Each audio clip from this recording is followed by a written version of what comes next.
I'm Brandon Inabinet in Communication Studies, and I have rotated into the Brussels internship program. A lot of our students work in the European Parliament. We take them over there and have them complete internships that count for multiple majors here, including political science, communication, and business.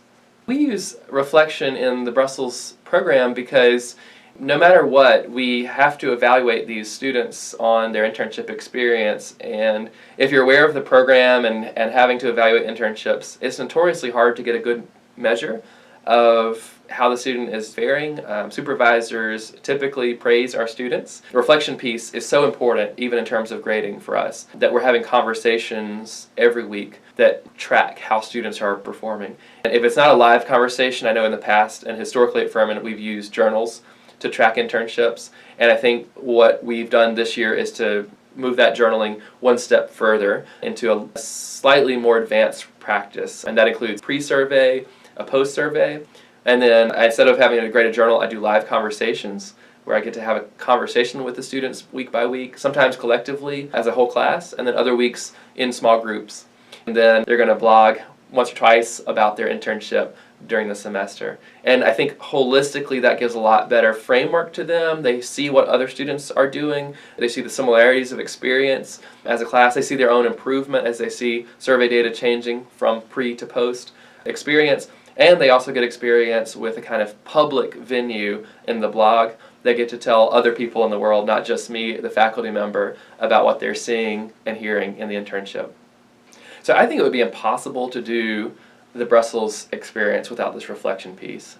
What I see is students being able to synthesize what they've learned at Furman and taking it to this new context.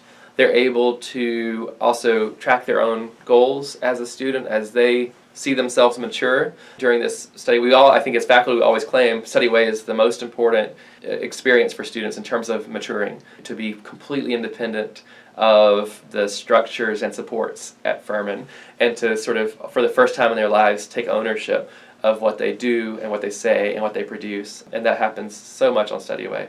And so by giving them the solidity of this reflection space, it gives them a space to share things, to really be one-on-one, sometimes with a faculty member, to share things that they might feel uncomfortable with saying during a normal semester, and have those meetings and say, you know what, I thought I was going to get this out of the program, but I'm realizing I'm not.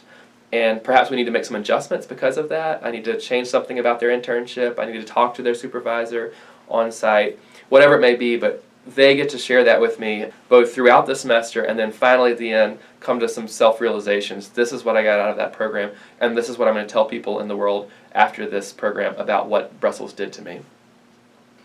I think we're going to have to think as an institution about ways to streamline some of this. If we're going to do some of these great technological advancements and going from the old hard copy paper journal that's just shared between the student and the professor, and we're going to this new model of shared reflection, dialogue and reflection, public reflection through blogs, I'd love to see some common experiences where this is easy and someone like a social scientist has taken a look at the survey, make sure it's a good survey, it's got good data results, but then also maybe some modules in Study Away that if you want to know how to have students blog appropriately and not share information they shouldn't share online about their internship, that we'd have maybe a session on that. That if we're going to have these weekly conversations, what those look like, and kind of prepare faculty for that. So I'd like to see some assistance with it, but you can also just do it on your own. You can take parts of this. It doesn't have to be the whole system. I know Brussels is kind of made for what I've just discussed, pre-post discussions and blog,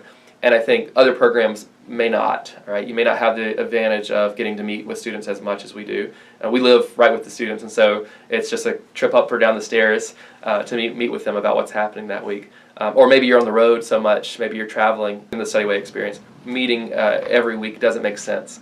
And so you could adjust these for any particular trip, but still having some consistency and having that be something that we could talk about as faculty. What did your students grow most in this semester? What did they see? What was the most compelling story that a student told from your Study Away experience? Those are the kind of conversations I'd love to have.